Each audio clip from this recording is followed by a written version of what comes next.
if you're going to be second screen, because it's all tied to the first screen. Or, I mean, or you partner with the broadcasters, but you can also partner with other content providers, other publishers, other fantasy companies, because quite frankly, they're all channels to eyeballs. And really, it's all about distribution. There's distribution in a lot of different ways. And, you know, Bob brought it up, like, you know, you want people inviting other people to come and join you, your K factor, you know, or your K number. There are a lot of people have a different you know, definition of that.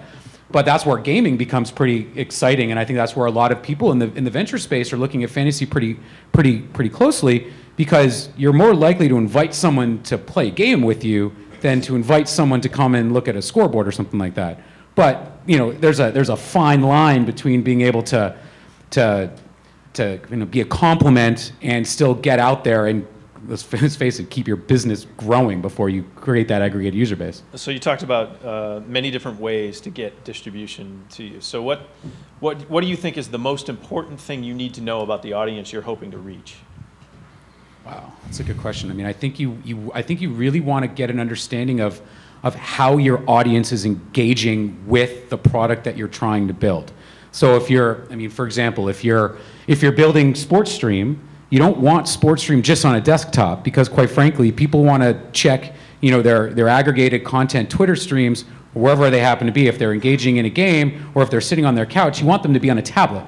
You know, you want them to be on their phone. So I think it's really important to really examine who your audience is, which is why we went mobile first, because we want people to be able to play wherever the heck they are.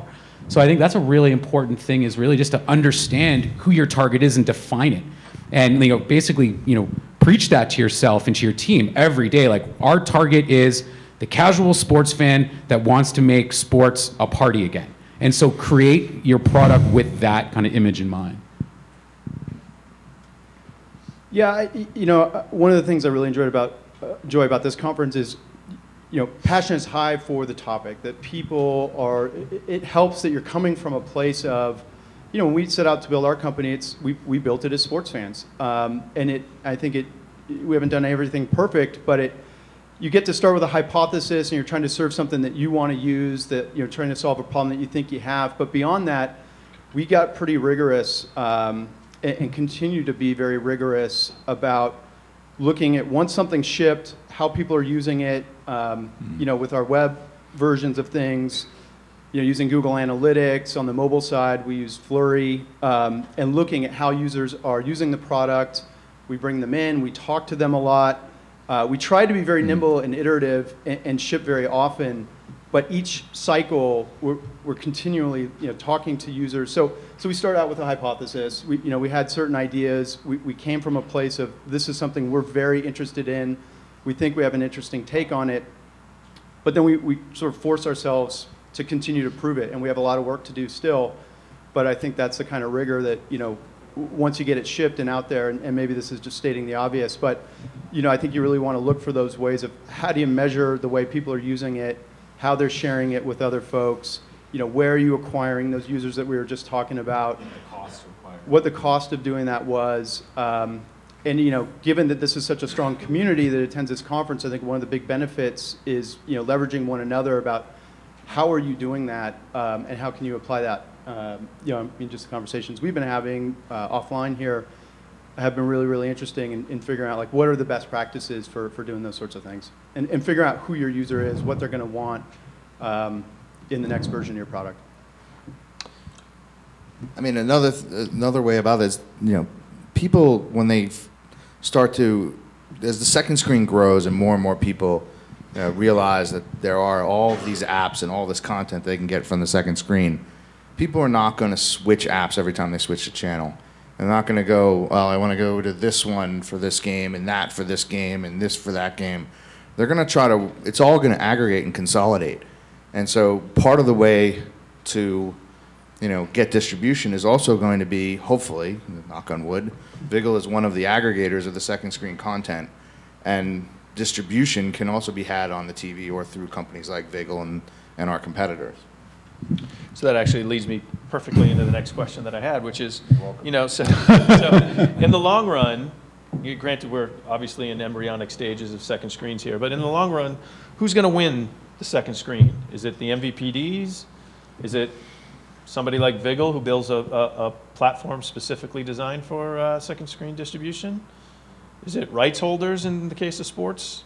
Apple. Apple wins everything, don't they? Is it Apple or Google or Amazon? Yeah, no, I mean, I mean, Apple's going to build a TV. They're going to build a first screen. They control all of the other screens now more. I mean, they don't control them, but let's face it, they're the winner in the space. I mean, I think it's impossible for me to think of anybody else. I mean, not that I think that Apple is going to be the de facto winner, but Sergey Brin and Larry Page would probably have an interesting conversation with you. yeah, no, maybe. But until I see a Google tablet and Google computers, which I'm sure they're planning them, I think hardware and software in the future, it's all gonna meld together. But I mean, I'm just guessing. I'm going to say the best content wins, and that'll change all the time. The most nimble people win, and that'll change all the time. Predicting in this world is, I have a prediction game. Predicting in this world is not easy. I attended a conference recently of Fortune 500 CEOs. And one of the most interesting speakers is a guy who now controls all digital for American Express. And he started off by saying, you all have Fortune 500 companies. In 10 years, 40% of you will not have a company at all. So you just go back, you look at Kodak, or you look at Compaq, or whatever it is. What was that? Polaroid. Institutions that we thought were going to be around forever. It's not going to happen. And if you're not nimble and you're not constantly learning what your player base wants, what your partners want, you're going to lose. It's a tricky game. It depends, I think, Ed, on how, if you're asking who wins, the first round of the game, I think you got to give nod to Twitter just in terms of use and activity and being a content pump and delivering this engaged experience around television at scale. I think, as I brought up before, I think there are issues. I think there's a lot of discussion on other platforms that don't get enough credit. I mean, I think there's a tremendous amount of sports conversation in Facebook that we're trying to untap, for instance.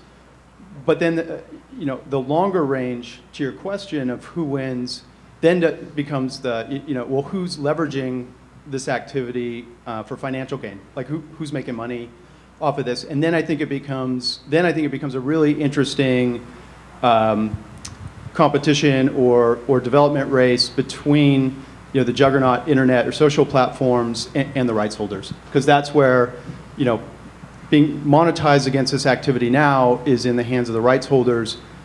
Can Twitter and Facebook and others, really harness that? And we obviously want to play a part in that along the way.